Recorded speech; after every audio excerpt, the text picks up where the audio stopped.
The year is 1940. Europe is burning, and the Atlantic is a graveyard for Allied ships. German U-boats are sinking merchant vessels faster than the Allies can build them. In Washington, D.C., the mood is grim. The United States is not yet at war, but everyone knows it's coming. The question on everyone's mind: how can America possibly build enough ships to keep Britain alive? And, if it comes to it, supply its own armies across 2 oceans. Enter Henry J. Kaiser, a man with a reputation for doing the impossible. He's not a shipbuilder. He's a dam builder, a construction tycoon, a man who made his name pouring concrete for the Hoover Dam and Grand Coulee. He's never built a ship in his life. But Kaiser is restless, ambitious, and convinced that the old ways are too slow for the new war. Kaiser walks into the offices of the U.S. Maritime Commission with a wild idea. He wants to build cargo ships. Lots of them. Not in years, not in months, but in weeks. The experts laugh. Shipbuilding, they say, is an art, not a science. It takes skilled craftsmen, years of apprenticeship, and the patience to rivet every plate by hand. The average ship takes 230 days to build. Kaiser listens, nods, and then says, "What if we could do it in 40? The skeptics shake their heads. But the war is getting worse, and the Maritime Commission is desperate. They give Kaiser a contract for a handful of ships, expecting him to fail. Instead, he builds a shipyard from scratch on the mudflats of Richmond, California. He hires anyone who will work: men, women, black, white, immigrants, farmhands, and city kids. He pays well, trains fast, and demands results. Kaiser's secret is simple. He borrows the assembly line from Detroit and brings it to the waterfront. Instead of building ships from the keel up, one at a time, he breaks the process into hundreds of steps. He uses prefabrication, building huge sections of the ship in separate shops, then welding them together like a giant puzzle. Welding, not riveting. It's faster, cheaper, and requires less skill. The old-timers grumble, but the ships start to take shape. The first Liberty ship, the SS Robert E. Peary, is built in just under 5 days as a publicity stunt. The average soon settles at 42 days, a miracle compared to the old ways. But the real miracle is the people. Over 196,000 workers, including more than 40,000 women, pour into Richmond and the other Kaiser yards. They work around the clock, in 3 shifts, 7 days a week. The shipyards become cities with their own hospitals, schools, and even a new kind of health plan, Kaiser Permanente, born out of the need to keep workers healthy and on the job. The ships themselves are nothing fancy. The Liberty ship is a simple, rugged design, 441 feet long, 56 feet wide, with a single screw and a top speed of 11 knots. It's not fast, it's not pretty, but it can carry 10,000 tons of cargo across the ocean. The Navy calls them ugly ducklings. The men who sail them call them the ship that won the war. But not everyone is convinced. The old shipbuilders, the men who spent their lives on the ways, are skeptical. They say the welds will crack, the ships will break up in heavy seas, the shortcuts will cost lives. Vice Admiral Emory Land, head of the Maritime Commission, is a skeptic too. He's a traditionalist, a man who believes in the old ways. But as the ships start to roll off the line, even he has to admit that something extraordinary is happening. German spies watching from afar are stunned. Their reports back to Berlin are filled with disbelief. The Americans are building a ship every 4 days, one writes. It cannot be true. But it is true. The Liberty ships start to appear in convoys, faster than the U-boats can sink them. For every ship lost, 2 more take its place. The balance of power in the Atlantic begins to shift. The psychological impact is enormous. For the Allies, the Liberty ships are a symbol of hope, a sign that America's industrial might can turn the tide. For the Germans, they are a nightmare. The U-boat captains, once so confident, now find themselves overwhelmed by the sheer number of targets. The old strategy, sink more than the enemy can build, no longer works. Inside the Kaiser yards, the pace is relentless. Every day brings new challenges, shortages of steel, strikes, accidents, and the ever-present pressure to go faster. But the workers rise to the challenge. They invent new tools, new techniques, new ways to solve old problems. The sense of purpose is everywhere. "We knew we were building more than ships," one welder recalls. "We were building victory." The competition between shipyards becomes fierce. Richmond races against Oregon, each trying to set new records. The SS Robert E. Peary's 5-day build becomes the stuff of legend. Workers boast about their speed, their skill, their ability to do the impossible. The newspapers eat it up and the public cheers every new launch, but the real story is in the details. The Liberty ships are not perfect. Some do crack, some are lost to storms or enemy action, but most survive, carrying tanks, trucks, food, and troops to every corner of the globe. They become the backbone of the Allied supply chain, the arsenal of democracy in action. And as the war drags on, the question remains, can Kaiser and his workers keep up the pace? Can the assembly line miracle last until victory is won? Or will the old ways and the old doubts return to haunt them? The Liberty ships keep coming, and so do the challenges. As 1942 turns to 1943, the pressure on Kaiser's shipyards only grows. The Allies need more ships, faster, bigger, and tougher. German U-boats are still prowling the Atlantic, sinking merchant vessels by the dozens. Every time a Liberty ship goes down, the workers at Richmond and Oregon feel it. They read the casualty lists, see the headlines, and know that their work is a matter of life and death. Inside the yards, the atmosphere is electric. The clang of hammers, the hiss of welding torches, and the rumble of cranes fill the air day and night. New workers arrive every week, drawn by the promise of good wages and a chance to help win the war. Many are women, some barely out of high school, others mothers whose husbands are fighting overseas. They learn fast, picking up skills that would have seemed impossible just a year before. "We didn't know we could do it," one woman says. But we did. Kaiser's managers push the limits of what's possible. They break the ship down into hundreds of prefabricated sections: bow, stern, engine room, deckhouse. Each section is built in a separate shop, then moved by crane to the ways, where it's welded into place. The process is noisy, chaotic, and sometimes dangerous, but it works. The assembly line moves faster and faster, and the time to build a ship drops with every new launch. The old shipbuilders watch in amazement, and sometimes in horror. They see the welders, many of them women, working side by side with men who have never set foot in a shipyard before. They see the ships come together in weeks instead of months. Some grumble that the welds will never hold, that the shortcuts will cost lives, but the ships keep floating, and the convoys keep sailing. The psychological impact on the traditional shipbuilders is profound. For generations, shipbuilding was a craft, an art passed down from father to son. Now it's an industry, a science of speed and efficiency. Some resist the change, clinging to the old ways. Others adapt, learning new skills and taking pride in the miracle unfolding around them. Kaiser himself is everywhere. He walks the yards, talks to the workers, and pushes his managers to go faster, to do better. He's a showman, a salesman, and a true believer in the power of innovation. When a problem arises, a shortage of steel, a labor dispute, a design flaw, he tackles it head on. He's not afraid to break the rules, to question authority, or to try something new. The competition between shipyards heats up. Richmond and Oregon race to see who can build the most ships, the fastest. The workers take pride in their records, painting slogans on the hulls and celebrating every new launch with music and speeches. The newspapers follow the race, and the public cheers every new milestone. But the work is never easy. The hours are long, the conditions tough, and the risks real. Accidents happen, falls, burns, explosions. The workers mourn their losses, but they keep going. They know that every ship they build is another blow against the enemy, another step toward victory. The Liberty ships themselves become symbols of hope. They carry everything the Allies need: tanks, trucks, food, ammunition, even troops. They sail in convoys across the Atlantic, braving storms and U-boats, delivering the goods that keep the war effort alive. The Germans try to sink them faster than they can be built, but they fail. For every ship lost, 2 more take its place. Vice Admiral Emery Land, once a skeptic, becomes a believer.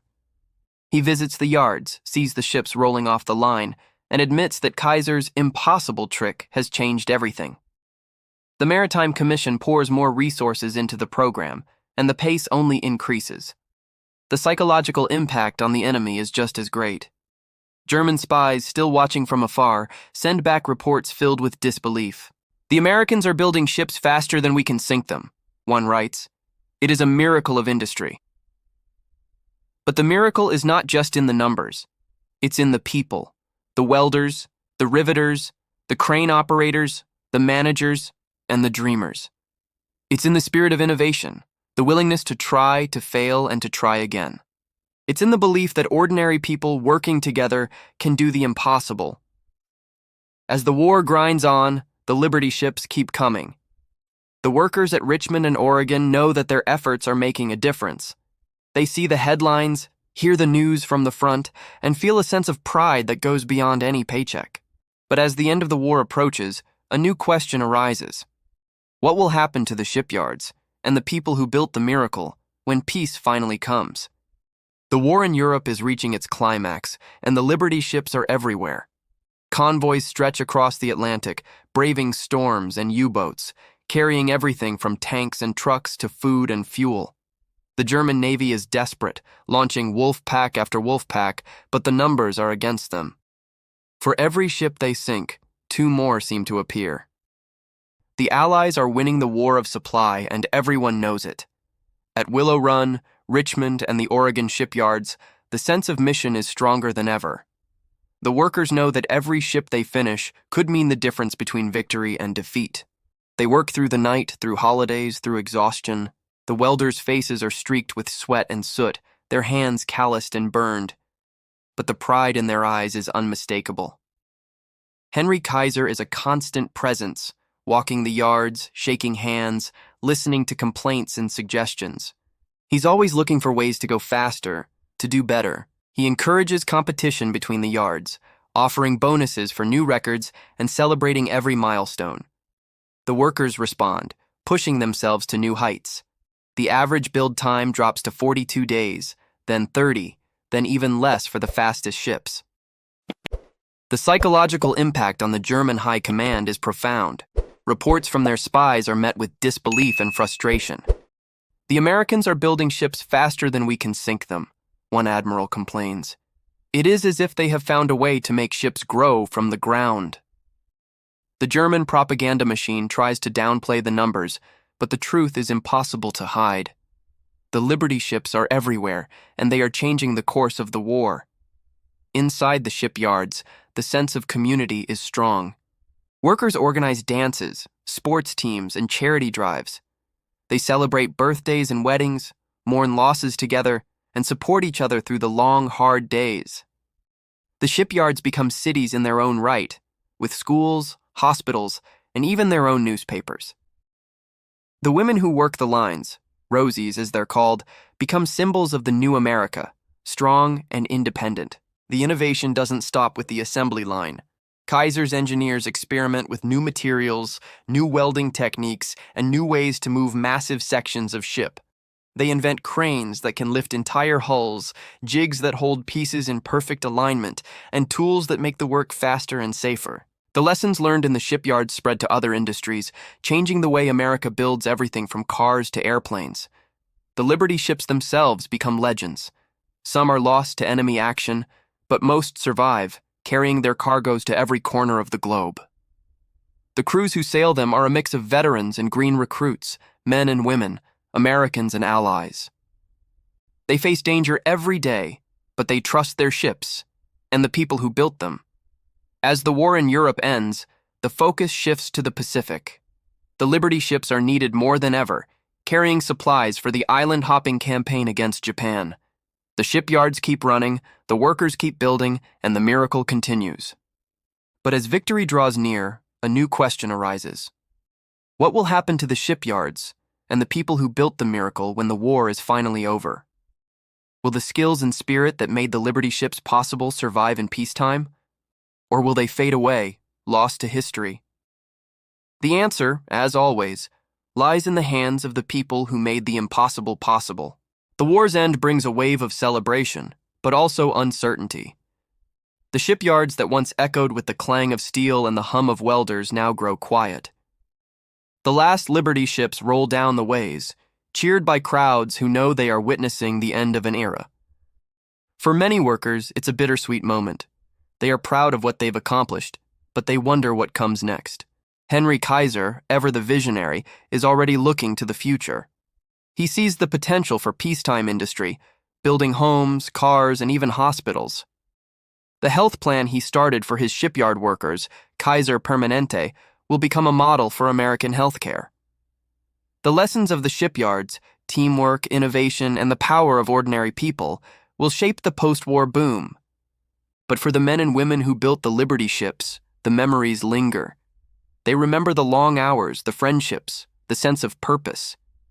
They remember the pride of seeing a ship they helped build slide into the water, ready to carry hope and supplies across the world.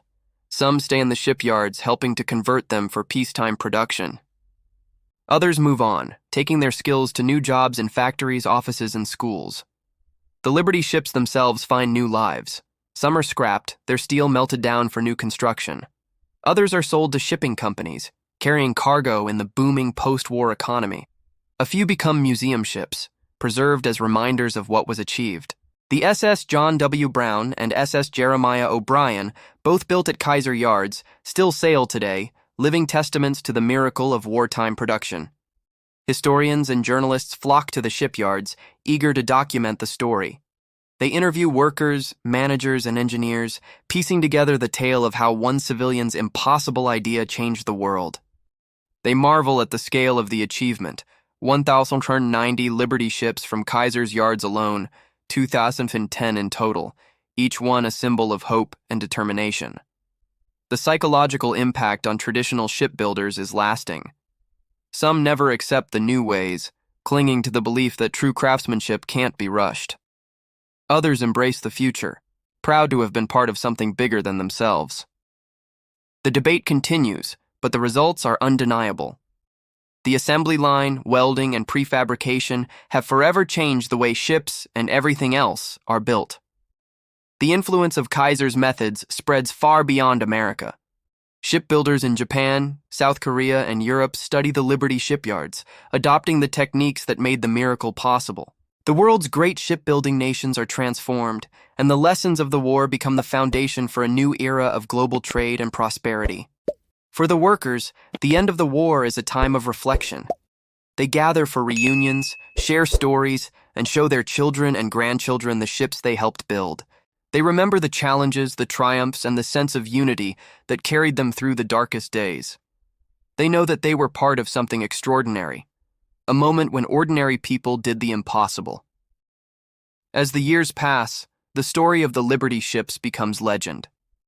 Schoolchildren learn about the Bomber and Hour Factory, about Rosie the Riveter, about the man who built ships faster than anyone thought possible. The lessons of Willow Run, Richmond, and the Oregon yards are passed down, reminders that innovation, courage, and teamwork can change the world. But as the world moves on, one question remains. Will we remember the spirit that made the Liberty ships possible? Will we honor the legacy of those who refused to accept the limits of the past and dared to imagine a better future? Years have passed since the last Liberty ship slid down the ways at Richmond, since the last whistle blew at Willow Run, and since the last German spy sent a report back to Berlin in disbelief. The world has changed, but the story of Henry Kaiser's impossible shipyard miracle still echoes in the halls of history and in the lives of those who made it happen. For many of the workers, the shipyards were more than just a job. They were a turning point. Women who had never worked outside the home became welders, crane operators, and supervisors. Black and white workers, immigrants, and locals stood side by side, united by a common purpose. The shipyards were a melting pot, a place where old prejudices were challenged and new friendships were forged. The sense of pride and accomplishment never faded.